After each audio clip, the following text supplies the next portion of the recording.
Hello friends, welcome to my new video. तर आज आपण बनवणार आहोत पनीर पराठे। तर पनीर पराठेची रेसिपी आज बघणार आहोत। तर त्यासाठी मी घेतलेला आहे इथे पावशर पनीर आणि त्यासाठी घेतलेला आहे कांदा आणि कोथिंबीर। तुम्ही टोमॅटो देखील ॲड करू शकतात। तर चला तर मग आता कढईमध्ये तेल टाकलेलं आहे आणि त्यामध्ये आपण पनीर तळून घेणार आहोत। अशा पद्धतीने सगळं पनीर आपल्याला तळून घ्यायचं आहे, म्हणजे ते अजून टेस्टी लागेल। तसं कच्चं पनीर घेतलं तरी चालतं, पण तळून घेतलं तर अजून टेस्टी लागतं।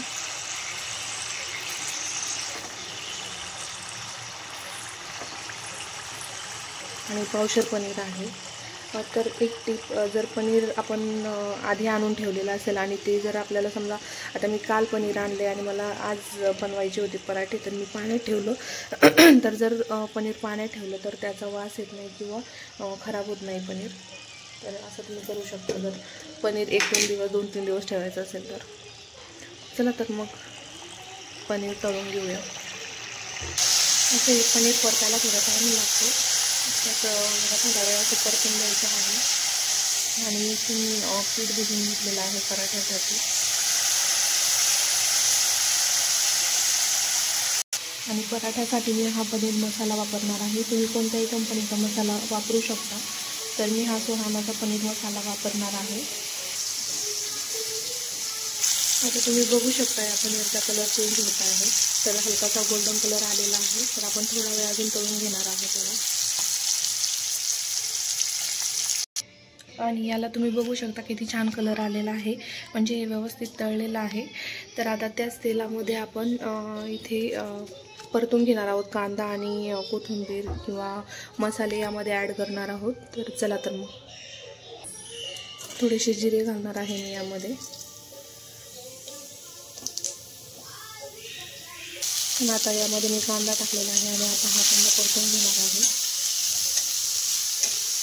तुम्ही कांदा अजून देखील टाकू शकता आणि यामध्ये टोमॅटो देखील टाकू शकता, पण मी टोमॅटो टाकलेली नाही आहे।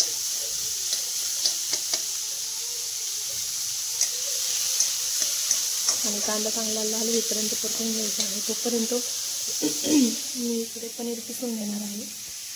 आणि कांदा आता व्यवस्थित परतलेला आहे आणि इथं पनीर किसून घेतलेला आहे। या कांद्यामध्ये मी मसाले टाकणार आहे। तर यामध्ये आधी टाकूया थोडीशी हळद,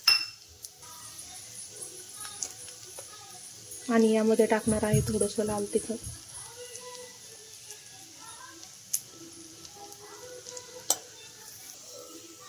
आणि यामध्ये टाकणार आहे पनीर मसाला।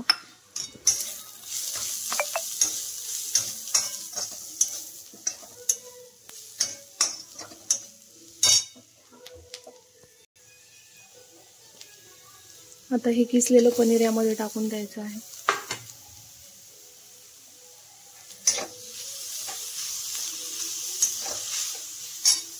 आणि यामध्ये आता मीठ टाकणार आहे, चवीप्रमाणे मीठ टाकून घ्यायचं। आता हे व्यवस्थित असं परतलेलं आहे। आता यामध्ये आपण कोथिंबीर गार्निश करण्यासाठी कोथिंबीर टाकणार आहोत।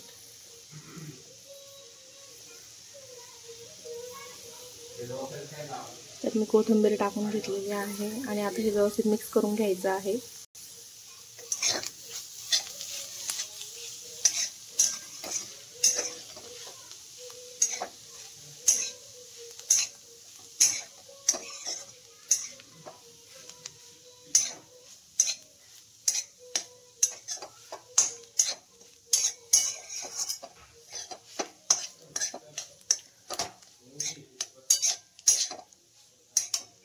आणि ही पनीरची भाजी रेडी आहे। तर आता आपल्याला पराठे लाटायला घ्यायचे आहेत।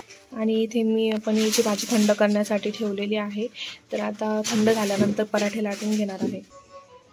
आणि असं स्टफिंग करून घ्यायचं आहे पुरणपोळीसारखं। आता मी हे लाटून घेणार आहे आणि हा पराठा लाटून घेणार आहे।